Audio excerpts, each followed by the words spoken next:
put the record button? That's Thank it. We're putting that in the show, Mark. We're putting that in the show. Oh, God. This is the opening. This is the opening. That's right. Welcome, boys and girls, to Baseball Biz on Deck. This is Mark. Hey, we had a great show going on before this one. It wasn't really the pre-show, but we thought we were live. This is Mark Corbin. I'm with Matt Germain, as we do each weekend. This week, we have a great friend coming back, Mr. Lou Schiff, the Honorable Lou Schiff, who just retired after 28 years on the bench. And first, let me say thanks for your service, Lou. We appreciate all you did and continue to do. And folks, yeah, so welcome, dude. I mean, how you been? What do you do after 28 years? Taking it easy a little bit, doing some podcasts. Did a program yesterday for the University of Wisconsin School of Law, their sports law program. Did a program on the history of the baseball commissioner and the powers of the commissioner. Wow. Did a learning exercise with the National Judicial College, hoping to stay on as a faculty member there. Going to stay on as a faculty member, an adjunct faculty member over at Mitchell Hamline School of Law in St. Paul. Just finished a new book. We could talk about that later, on attorneys in the Baseball Hall of Fame, that gets published later this year by McFarland and Company. And playing a little bit of golf, taking some golf lessons, or as my brother says, you can't take a lesson every week and you're not getting any better. Sometimes that happens. Played this morning, only lost one ball on 18 holes, which is good. Yeah, that was good. Only played 2 holes now. Played all 18, but only lost one ball. And I'm trying to enjoy life a little bit more, different, more time with my wife. Like you, my son and his wife are expecting a child towards fall. So I'll be a grandpa for the first time. They're trying to come up with names to call me. So we'll figure that out when the time is right. Doing some traveling, but I always do some traveling. I got some plans this year to go to LA for the Marlins, watch them play out in LA. Going to go to Milwaukee. I was to LA last year when I went out to Japan, and I caught a game in LA, and then I caught a game in Japan I can tell you about later. Going to take a Marlins series in Milwaukee, be up in Minnesota for a few days and travel, see some friends, just kind of enjoy life and spend it with family and friends, and talk to folks.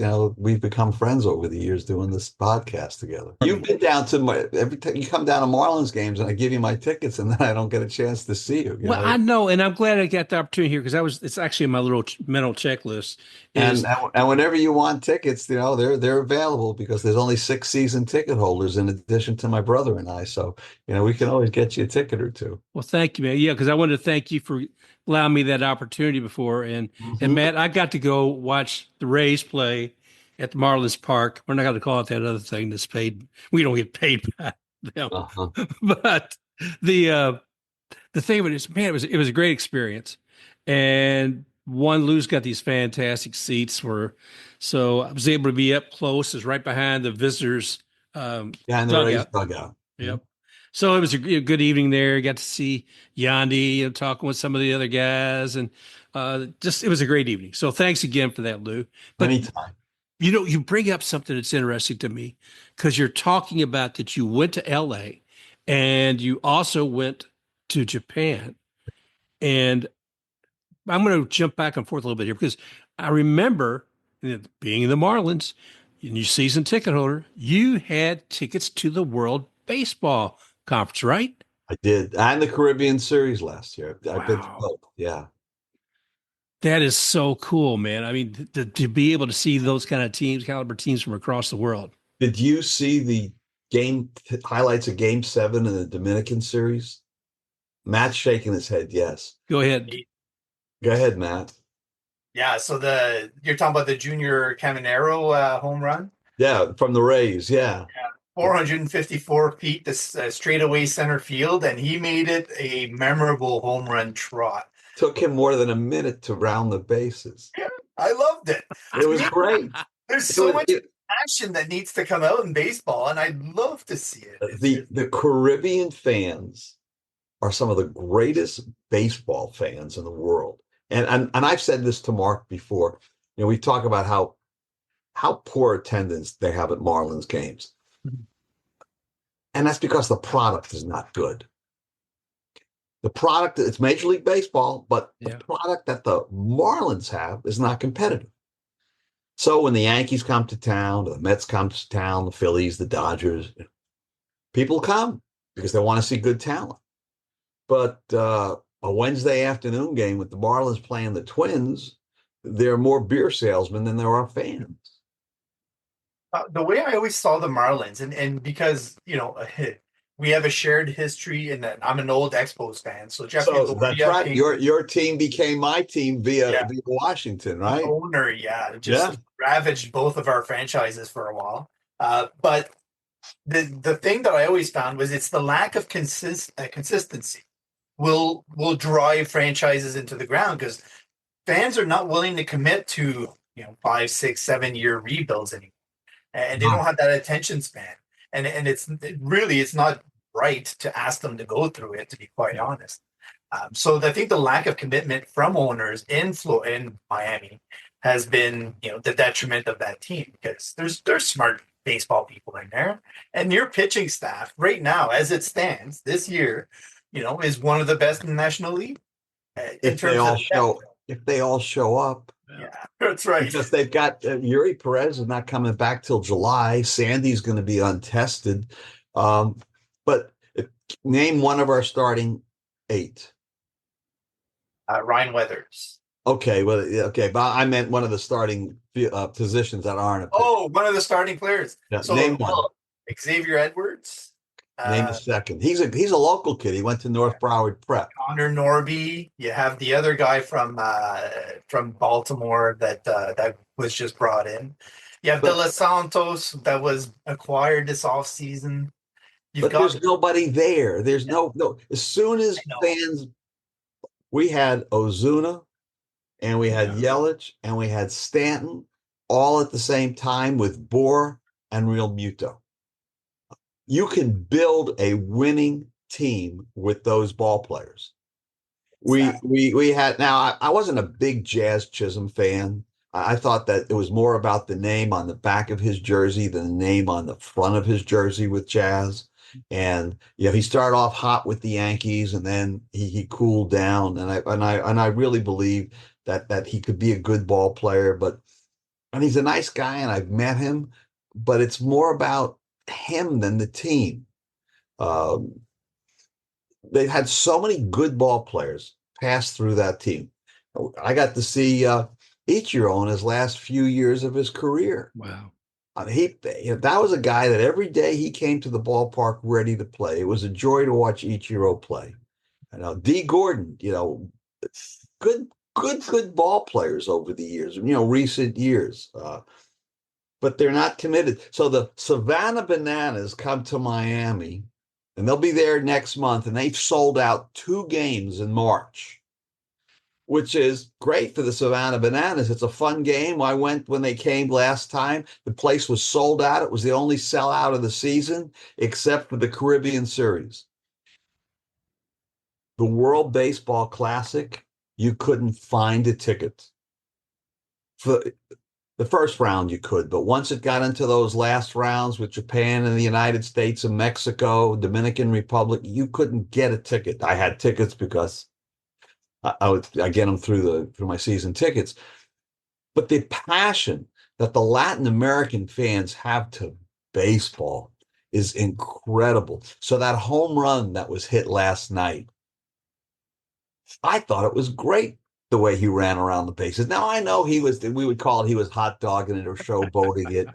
And if he had hit that off of Bob Gibson, darn well the next time he came up, Gibby was going to hit him on the head. Okay.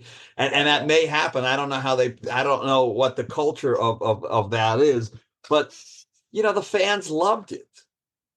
And the pitcher didn't charge him. If that happens in a game in the United States, the pitcher's going to charge him.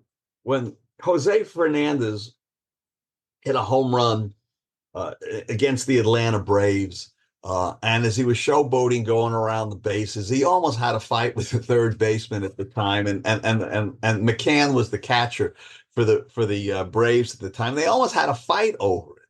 Yeah. Sometimes you just got to let players play. Yeah, I think it would be a really good thing for Major League Baseball to embrace that, and I think they started to for a while with some of their ads and some of their focus on younger players, but. Yeah. Was it let the kids play? Was that the promotion? Yeah, sure. Put that up there, but actually let it happen. And I mean, I love that Caminero did. I mean, I didn't see it live, but I did see it later. No, I didn't see it. I didn't see it live either. A friend of mine from Minnesota sent me the tape right away and said, "You got to watch this." And so I took a look at it. It was great. It's incredible. Oh man, I mean, that's baseball, brother. Come on. It is. Yeah. So the Caribbean Series, I think it's in Mexico this year. And then they'll be kicking off in a week or two, and it's fun. It's a fun place to be at. Yeah, I've read that you're a trumpet player like me. I played trumpet in the band as well. So were you in the marching band? Not marching. We were sitting, but sitting band. Yeah. I was in the marching band and the concert band and the jazz band. How about you? No, I was just in high school band. Basically, we traveled around, but mostly to Ontario and Quebec, and that was it. Do you still play, Matt? Not so much anymore. No, I've been toying with the idea of bringing it back, but I know that as soon as I try to hit Louis Armstrong notes, I'm going to be blowing my cheeks out, and something's going to go poof in my brain. so I decided to hold off for now. I'll wait till I'm really desperate for something to blow off some steam. Get those big Miles Davis cheeks, man. You know, I've got some good cheeks. I don't know. I'm building them up. You're not supposed to puff out your cheeks. I know. It's just a picture, right? Oh, but have you ever brought that to the stadium with you in Miami? Never. No. Now, there was a time, so I'm going to say 20 years ago, I was the volunteer jazz band director at Sawgrass Springs Middle School. I did that for 13 years. And so through my connections with the Marlins, because remember I told you there were six season ticket holders, I got them to invite our marching band from Sawgrass Springs Middle School to play the Star Spangled Banner twice. So I got to march on the field with the kids and help direct the Star Spangled Banner. So that's the closest I've come to playing my instrument on the field. 10 years ago, when I turned 60, I'll be 70 this June, but 10 years ago, when I turned 60, the Marlins let me throw out the first pitch on my birthday. So I'm hoping this year for my 70th birthday, they'll let me do the same. That's pretty cool. Not many people get to say that. But again, there's only 6 season ticket holders, so they treat I have to say this. They treat us very well, and obviously there's more than 6 season ticket holders. I think there's 7, but they treat us very well. They're very respectful of the season ticket holders, and they appreciate us, and they give us opportunities, and it makes it fun, to have those behind the scene look at things. I just wish that the quality of the field play was as good as the quality of the behind the scenes events that they give us as season ticket holders. Go ahead, Mr. Beck. I'll go ahead, Mark. In the past, Lou, I mean, we've talked about what it takes to build a team, and you've got to have a general manager who has a pocketbook and a good sensibility about things.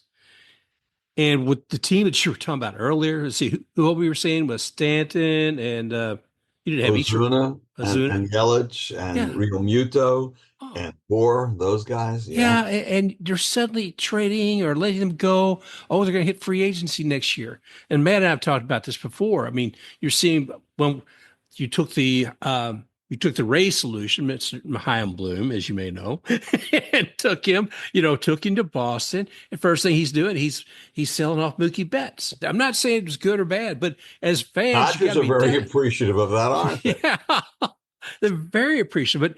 But I'm looking at the Marlins. I've looked and said, "Oh my gosh! Oh, Jeter's coming in. This is going to be great. Derek Jeter's going to make this thing. He's going to make it." But wait a minute. He's not there. He's not there anymore. Oh, look, they're bringing Kim Ang in for the Yankees. Man, this woman, she is sharp. She used to work inside of MLB, and She was the She's not best there. thing that happened to the Marlins, Yeah. and they It- let her go. And Mattingly was good too. All right, and I wasn't sold on Jeter, and I don't mean to be no, it's okay. disrespectful of his business side, his baseball side, without a doubt, one of the greatest players of all time. But being a greatest player of all time doesn't necessarily translate into being a good True. good grader of talent. And one only has to look at some of the best managers in baseball who are never really great ball players. Okay. So you look at a guy like Joe Torre, Joe Yeah. Girardi, Kevin Cash. Jim Leland. Yeah. You look at guys like Walter Alston. You look at guys that managed for a long time, and they weren't great ball players. I don't even think Walt Alston played Major League Baseball. I think he was only a career minor leaguer. So it takes a different talent Yeah. to understand players. And Kim, she was fantastic. She got us to the playoffs twice in 3 years. And then they got rid of her.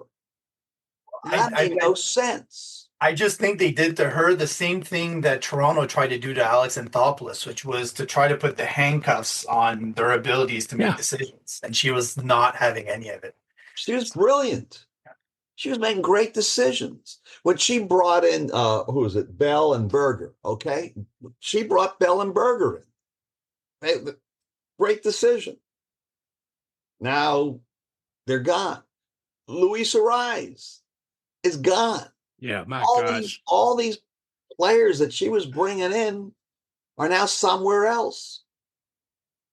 One quick thing I want to say, Lou. Matt brought up a couple of weeks back about a penalty tax for losing X number of games. Was it 20,000 a game? Is that what it was, Matt? I can't remember the number, but there has to be something done about this whole just pocketing the money that is there, because we know they're accumulating more money than ever through gambling. Yeah, and gambling alone is probably as much as the TV deals, if not more. So they're not putting back to the team what they're putting in the pocket. Amen. And we've talked about this before. Even though the team hasn't been as successful as they wanted to do, Steve Cohen.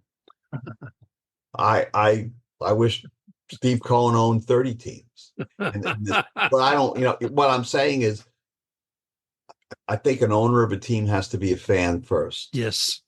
You do bring up a good point, though. What about the Braves model where, the ownership is more, public than it is, private?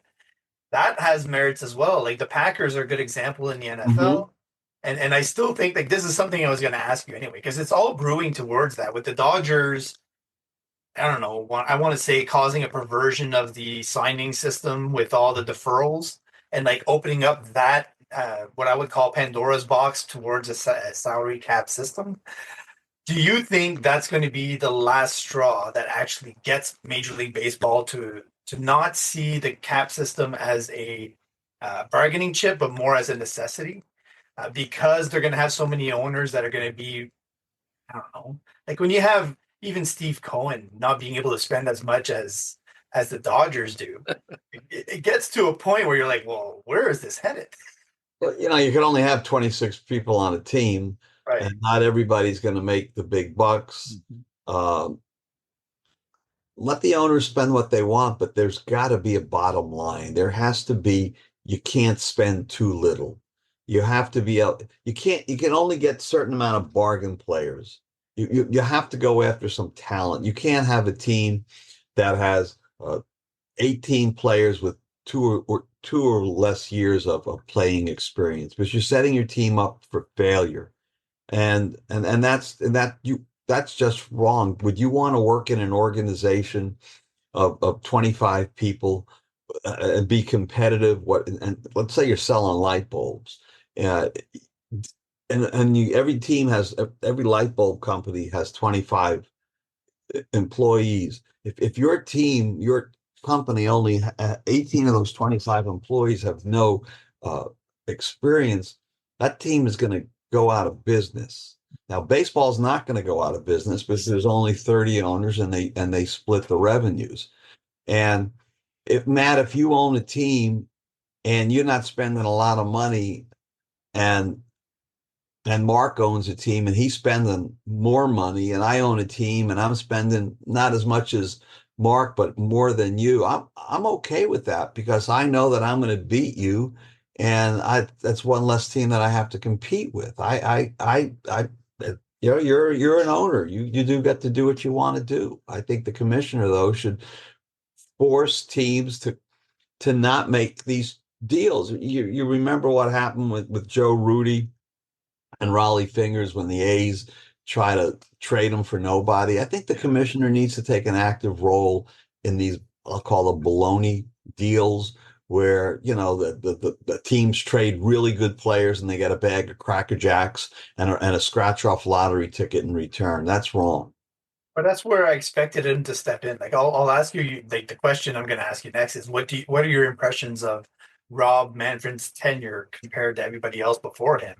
But when that Ohtani deal was signed, I really thought that somebody was going to step in and say, you know what, like, this is not okay because you're paying him $2 million a year now, and we have no idea where the finances of the league are going long term, especially with all the TV issues that have to be sorted out, yada yada yada. So I thought at that point they could have asked the Dodgers to revamp the deal in a certain way, shape, or form. But I think, because it's not something you expect people to do or even Ohtani to agree to a contract like that. Well, you go back to Bobby Bonilla. He's still making $1 million a year.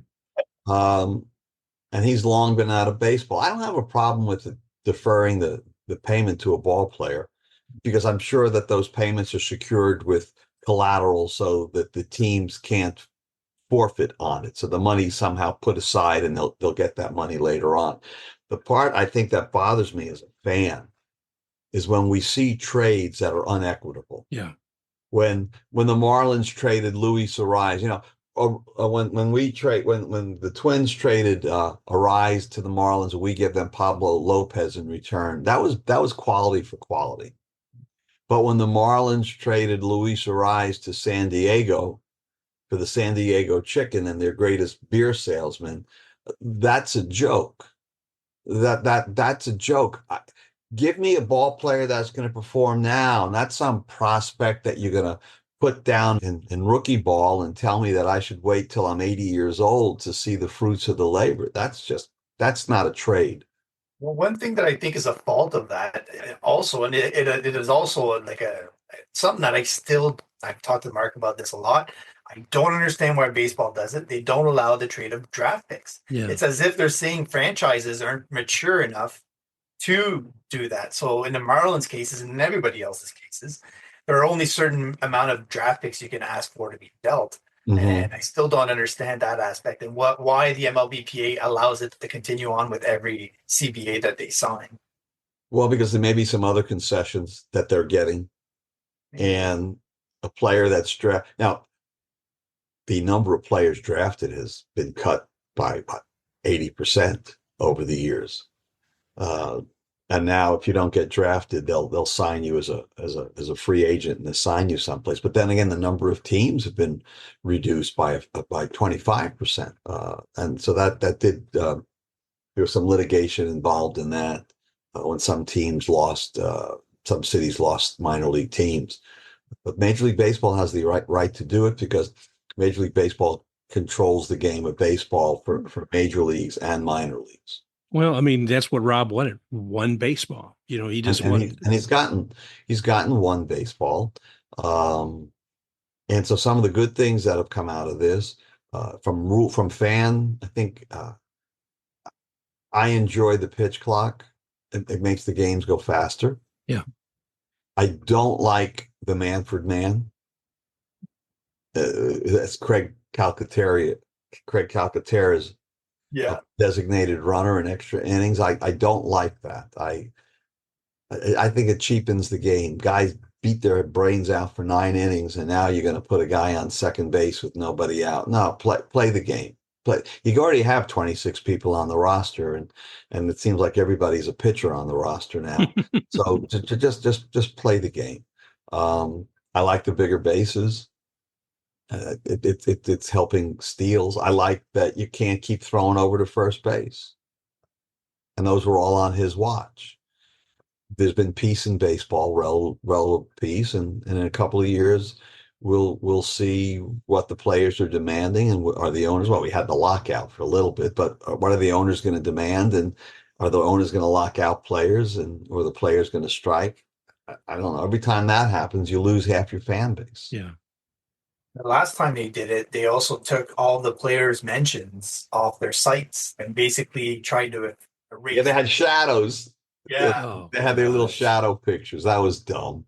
Yeah. But it was still making a statement. Like, Right. you don't matter. We can get scabs. We can bring in whatever. And yeah. And they, that's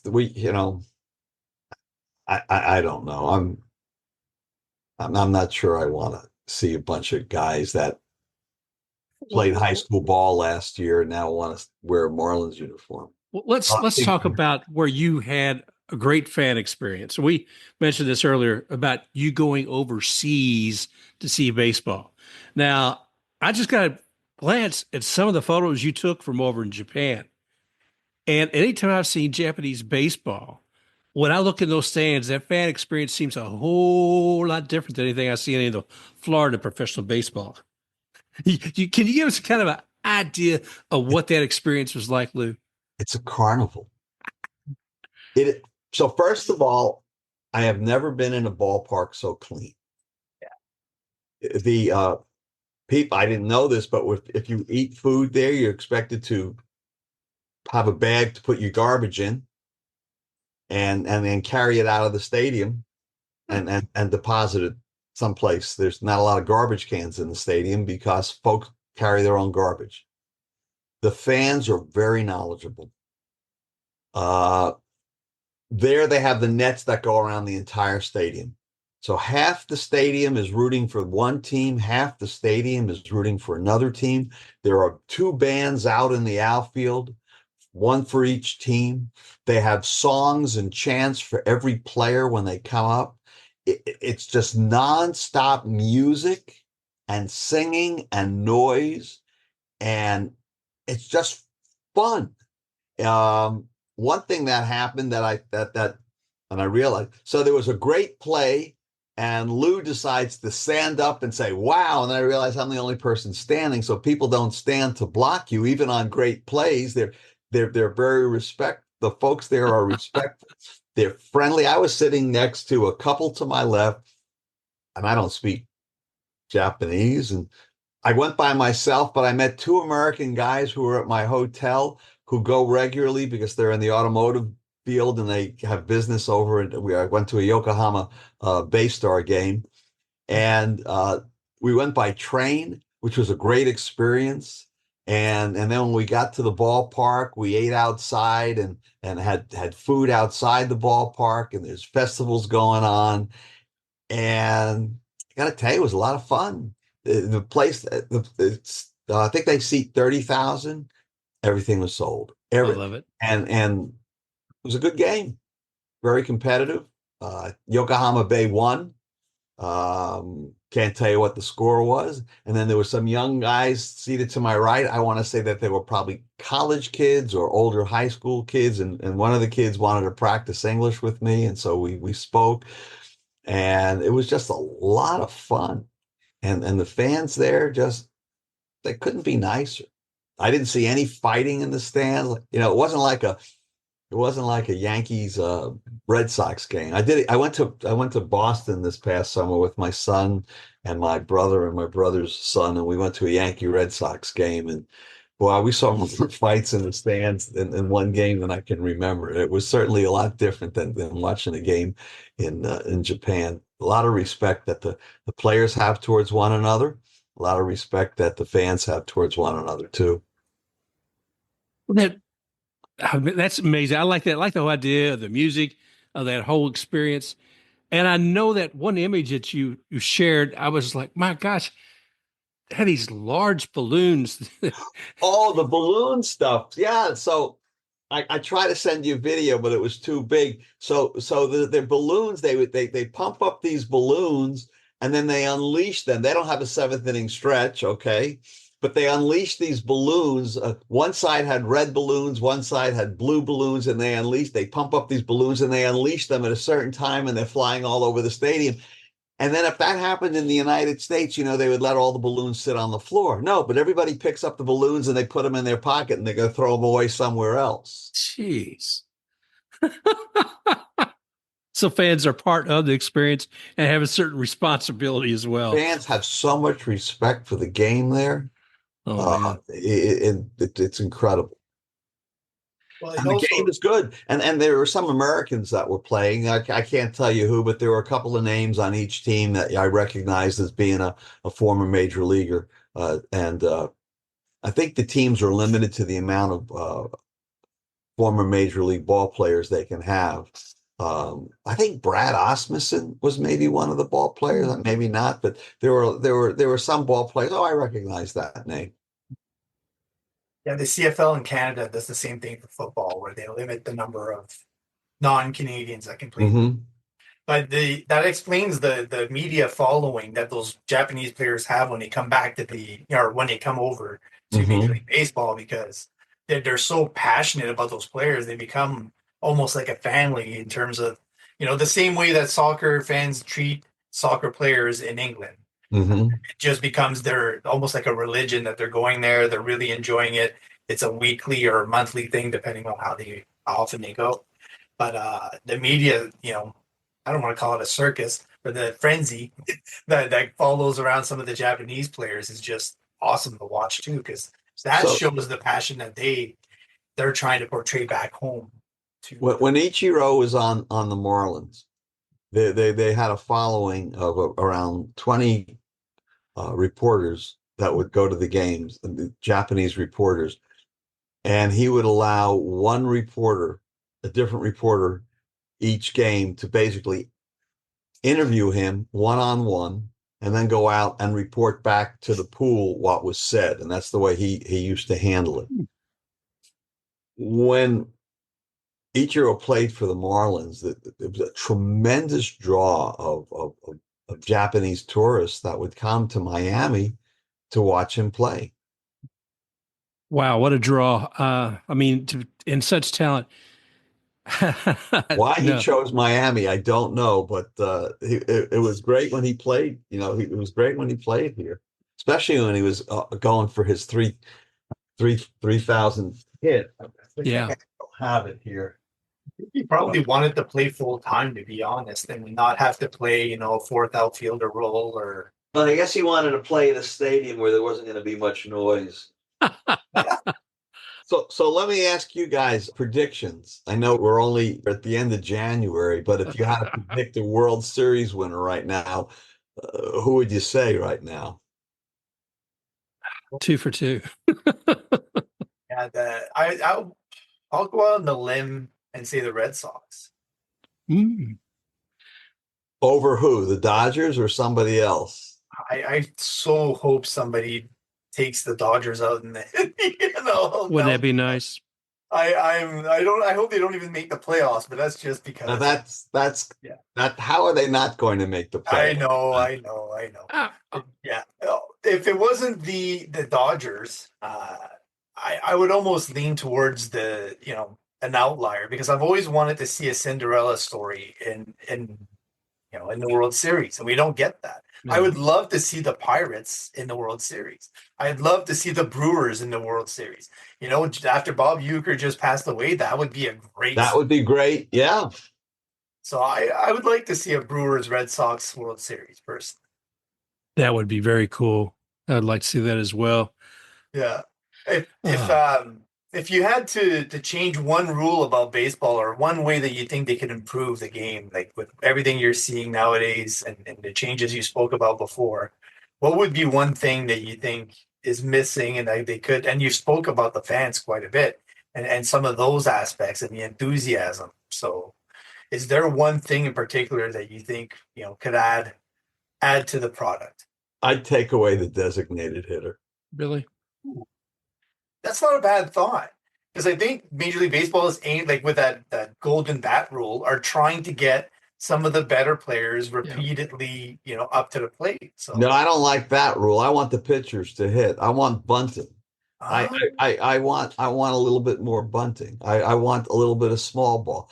Baseball now, doubles, home runs, strikeouts. When I was a kid, baseball was less strikeouts, more stolen bases, and more bunting. I think that stolen bases and bunting help. There's too many strikeouts. There's just way, way too many strikeouts. We need more ball players like Luis Ariz. Yeah. So I grew up an Expos fan, and to me, that would just be a nightmare. Because, and I'll tell you why. So if you have the large market teams that can afford to stack their 8 players, right? They're at an advantage because sure, you have a pitcher. It doesn't really matter if he gets productive or not. We can sustain a productive lineup with the 8 that we have. Mm-hmm. Whereas the small market teams are already at a loss with those 8.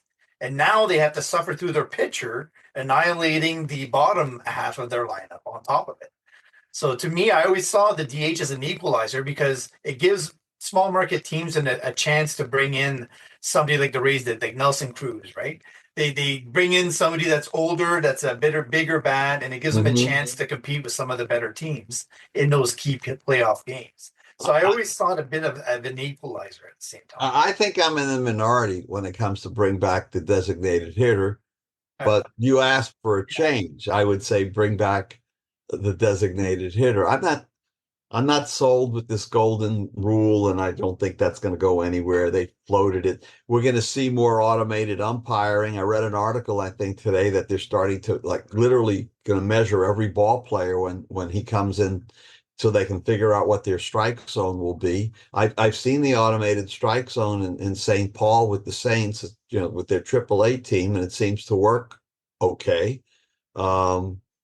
We see a lot less arguments now with replay. Makes the game go faster for the most part. Sometimes it's delayed. I'd like to see them change the safe out call in the sense that when they report to New York, they don't tell New York what the call on the field was. They give it to the umpires that are there and say, you make the call. And let that umpire, almost like the appellate court, say, this is what I think.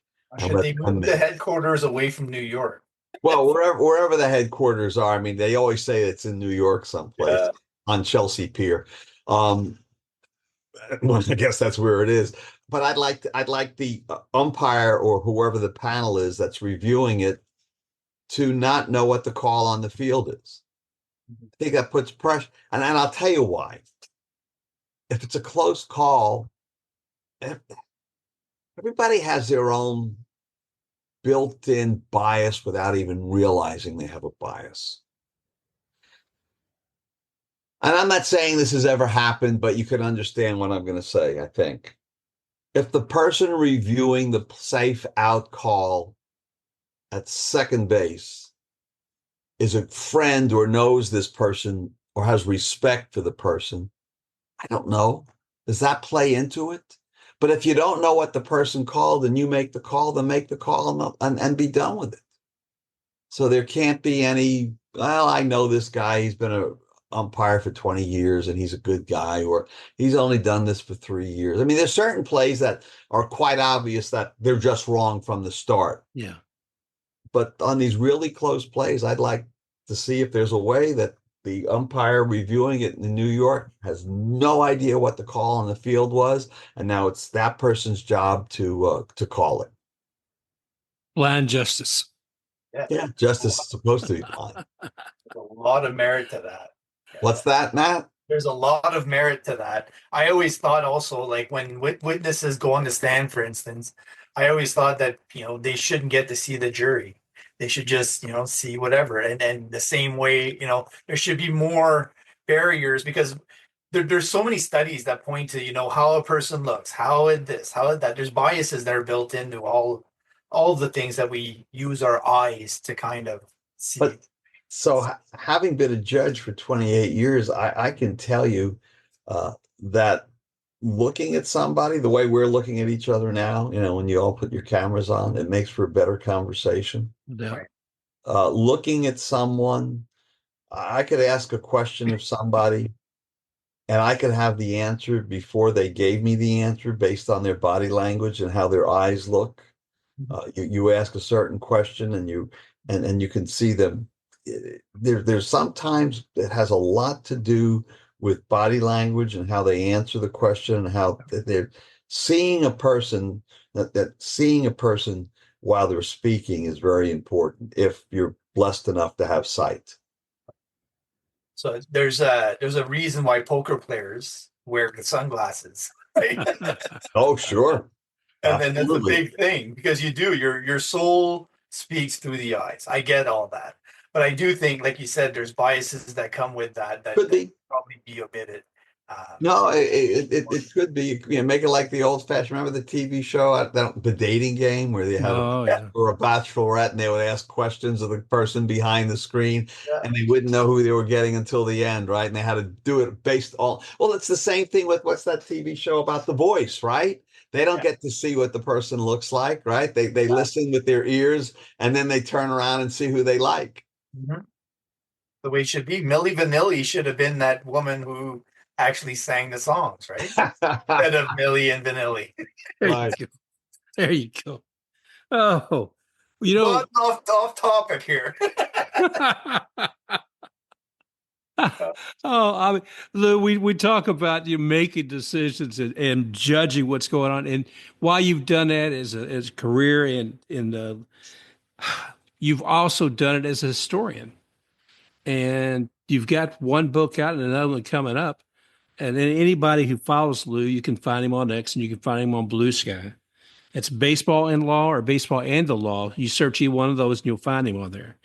And my goodness, Lou, you've given us such great of entertainment and education in baseball with what you provide on there. I love it. I mean, there's topics every now and then that Matt and I'll grab a piece of it and chat about it on the show.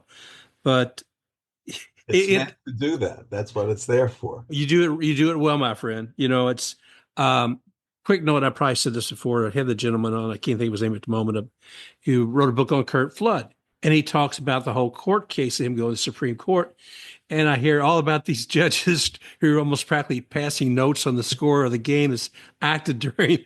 That's a true story. I don't know if it was during the Curt Flood case, but yes, Cincinnati, when Cincinnati was playing the Mets in the playoffs, there was note passing going on. But did you capture some really good stories, some funny stories, and tell me a little bit about this one that you guys are working on right now. So, well, it's not just Bob and I. There's 10 co-authors. Oh, wow! We're going to cover 11 members of the Baseball Hall of Fame who are lawyers.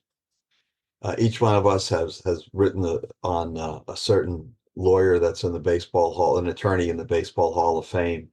And I was thinking this morning, because I don't know how many Canadians are that are lawyers or barristers in the Canadian Baseball Hall of Fame, but I was thinking that would be an interesting follow-up to, because you have an active Canadian Hall of Fame for baseball. I don't know how many of those men or women are in the Hall of Fame that have law degrees, and so what we do in the book, we talk about the attorneys, and some of them were active players, and some of them were just owners of teams or commissioners or managers or a little bit of both. Some of them really never practiced law much. Like I did the final chapter on Tony La Russa. Tony La Russa is the only attorney that's in the Baseball Hall of Fame that's still alive. And I had a chance to speak with him on many occasions, which makes my chapter fun. And we don't center on the baseball careers of these attorneys. We really center on their legal careers and how the study of law affected their life in baseball. And so, for example, Tony La Russa went to law school a little bit later in life after he came to the realization that he signed as a bonus baby for for Kansas City. And as a result, when you were a bonus baby, you were on the team for that year. And he didn't get to play in too many games, but he was on the team the entire year. And he came to a conclusion after being injured that going to law school would be a good fallback. And so I had a chance to not only interview him, I interviewed Professor Charles Earhart, who is in his mid 80s, who was one of Tony's favorite professors and Earhart's favorite student. I had a chance to talk to him about him. I had a chance to talk to a guy named Scott Tosian, who's an attorney over on the west coast of Florida, who was a friend of Tony's when he was in law school. I spoke to this is in addition to the research and going through newspapers and reading books. Spoke to a guy that's a judge in Florida, circuit judge by the name of Robin Fusion. And Robin made it as far as AAA, but Tony La Russa was a coach when Robin was playing for the A's, and Tony gave him some pretty good advice. So I talked to him. I also talked to Mike Veck, who's his father is the one that gave Tony his first managerial job. So I had a lot of conversations with Mike, and he filled me in on so many of the things that I'd never read about before.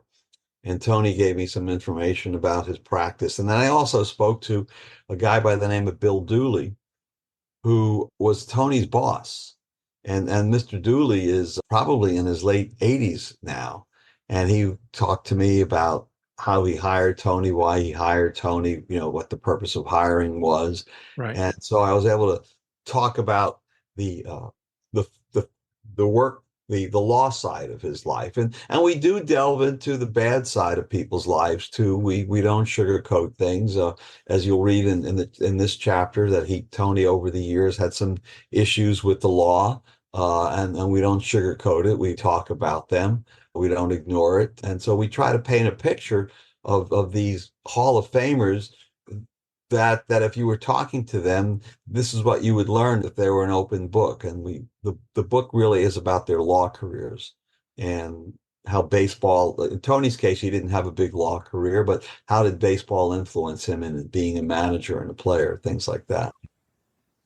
It's interesting that you point to the law career versus the baseball, and their interaction, and they are intertwined in a lot of ways in terms of how the person will react to each and every situation will be completely different than if they didn't have that law background. And one name that popped up, and I started thinking about it when you were speaking. I know you have a Mets background as well in terms of your younger fandom. When I was a kid, I rooted for the Mets. Yes, right. I did. So Adam Cromie was the guy that, almost became their GM.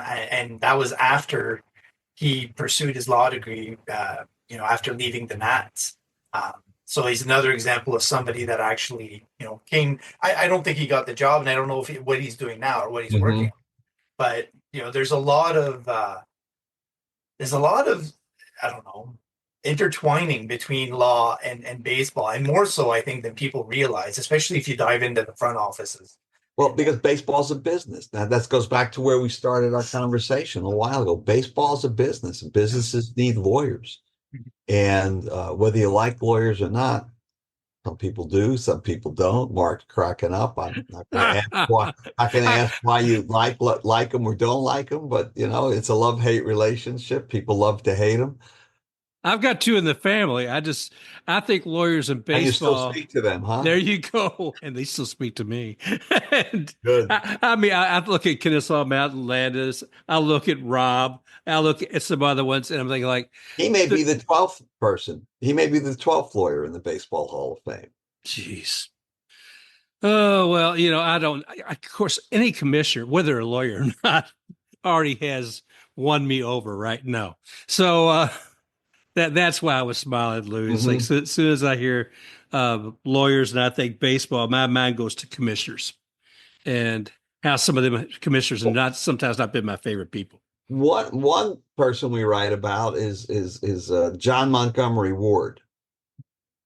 And the reason he went to law school was he was upset that the Providence Grays traded him to the New York Gothams, who became the New York Giants, and he was trying to figure out a way to he didn't want to go along with the trade, but he had to. And so when he got traded, he went to Columbia Law School, and after, he started the Players League, and he represented players, and he represented a couple of owners in his lifetime too. And he's in the Hall of Fame. And so we talk about his legal career. One of the things that we've done is we have like a table of statistics, but it's not the kind of we not really batting averages. We in the back of the book you'll find what their net worth was upon their death, things like that, how old they were, where they went to school, how many marriages they had, things like that. So it's kind of like the back of the baseball card, but it's not a baseball card, but it's an appendix of things that we try to put together to compare them, because some of these folks were extremely wealthy, and some of them died very poor. It's like some of these famous painters that we see. They now that they're famous, but they made nothing during their lifetime. Was there a common thread, though? No, there really is. That's a great question. Is there a common thread? No, because some of them went to law school, um, going back to the 1800s, early 1900s, and then some of them, with Tony was the last one. He went to law school about the same time I went to law school. He was in the 1970s, and so we have a different era. Some of the members that are in the Hall of Fame never had to take a bar exam. So when you graduated law school, you were deemed an attorney, and you automatically, were licensed to practice in whatever state you went to law school in. Right. It's still like that in Wisconsin. Graduate the university. If you graduate a law school in Wisconsin, you're deemed to have passed the bar there if you went to a Wisconsin law school. So some of them, and some never practiced. Like even though Tony passed the bar, he never spent a day in court. And then we tell a story about how he almost had a case, but he got a managerial job, and that ended his law career. Oh man. Well, Lou, I want to come back to your what your postings are on Blue Sky and X with baseball and law. What do you got cooking? Something new that we're going to be able to see next week? Something that's exciting? So what I've been doing now on Fridays is I've been introducing another author of the book. So every Friday, I'll drop a post about one of the authors in the book, and the authors we have are all law school professors or law school administrators or librarians. And so it's written, I think it's pretty scholarly. There's not a book like this out there. The same thing was true when Professor Jarvis and I wrote our first book, Baseball and the Law. It was the first book written specifically for law school use, using law baseball cases. And this is not going to have cases in it like the other one. This is going to be a fun read. You can start at the beginning or you can start in the middle. It doesn't matter where you start reading. There's basically 11 magazine articles on the members of the Hall of Fame who are attorneys. And we go from the earliest to the latest, but you can pick it up anywhere. So if you want to read about Kennesaw Mountain Landis, but you don't want to read about someone else, Hugh Jennings, you don't have to read about him. You don't want to read about Tony La Russa first, you read about La Russa. You don't want to read about Bowie Kuhn, you don't have to read about him, but he's in the book. And we also have one picture of each of the members of the Hall of Fame in the book, but they're not in a baseball uniform. So we have pictures of them wearing suits as lawyers. Right. And so, for example, the picture of Tony La Russa, he never practiced law, but we have a picture of him being sworn in to the Florida bar by a federal judge in Chicago, which is part of the story. And you can read the book and find out why a Chicago judge swore him in to the bar in Illinois. Wow. And so and that's part of a Bill Veeck story. That's part of the chapter. So, Matt, you're right. The baseball and law, they intertwine, but we're more heavy on the law side than the baseball side. But we can't tell these stories without the baseball stories. Otherwise, it wouldn't have the sizzle that you want. Just one fun fact about Tony La Russa, and I mentioned this to him, and he didn't. The last game that Tony La Russa ever played, he was put in as a pinch runner. And he wound up, I think he wound up scoring like the winning run in the game. But he was put in as a pinch runner. You know how many stolen bases Tony La Russa had in his career? I have no idea. He had none. None. Oh, I was close. What? Oh, you say Tony. I always pay attention because one, he's from the Tampa area. He's from your area, sure. He Yeah. went to high school in Tampa. He went, I think, to Jefferson. And see, he's 81, I believe. And who else is from here at 81? Lou Piniella. These two guys faced one another in high school. One was Jesuit, one was Jefferson. They played on American Legion teams together. Yes, they did. It's wild when it all comes together sooner or later. And we do tell the backstories of their families. We talk about Tony's dad and Tony's mom and Tony's the parents, and the same as with all of these. Some folks came from very wealthy families, and some folks came from very modest beginnings, like Tony's father. Tony's father was a truck driver. Neither one of his mom or dad ever went to college, and in fact, if it wasn't for his parents, when he signed with Kansas City, because he signed right out of high school, he was about 17 years old when he signed. The parents made Kansas City save money for him to go to college. So part of the deal was he got a college scholarship, and so that's he went to college because of that. And because this is 1960s, 62, somewhere in there, many of those ball players never had a chance to go to college, or when they signed as a bonus baby, that was the end of it. And if they fell flat on their face, they were stuck with no college money. Wow. But his parents had the foresight to demand that they give him a college scholarship. That just proves the intelligence was there already. What's that? That just proves the intelligence was there already. Just because in the family, in the good traits, right? Well, I can say this about my mom and dad. My mom and dad were depression babies. So mom was born in 29, dad was born in 27, and neither one. My mother graduated high school, and my father never finished college. But I knew from the moment I was old enough to understand what education was that college wasn't an option. College for me and my brother was mandatory. The same with my wife. My wife's mom and dad graduated college, and they were both educators. And my wife graduated college, and the same was true with our children. Nick, for us. And I know that things have changed a little bit because college is expensive, but I really believe that that the 4 years of college, you mature as an individual and you learn.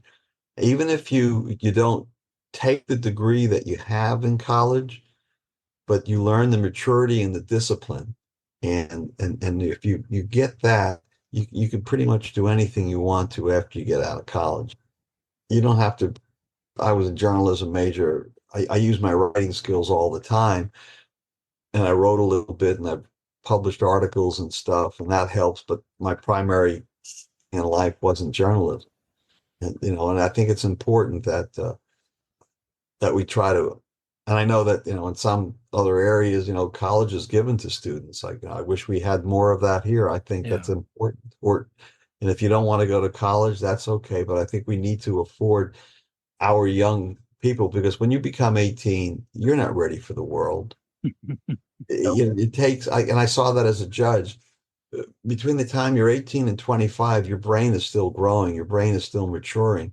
And we need to make sure that we have in Canada and the United States that we've set up learning opportunities, that learning doesn't stop when you get your high school diploma, that I think that we owe it to our kids and we owe it to our country. That the more educated we can make our people, the better the country we're going to have. But I've always told my daughters that the the reason that they are going to university isn't just because I want them to go to university. It's not because they want to go to university. It's to open as many doors as possible for their options in terms of what they want to do with their lives after that. That's right. And after that, whatever door they walk through, we'll support them. That's right. That's exactly right.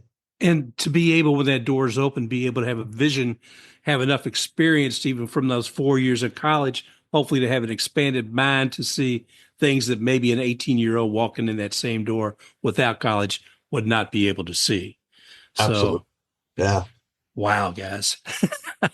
We got serious for a minute there. What's that about, Wow. huh? So tell me Lou, about the book. Is it out now? Is it pre-order? What? It's pre-order now.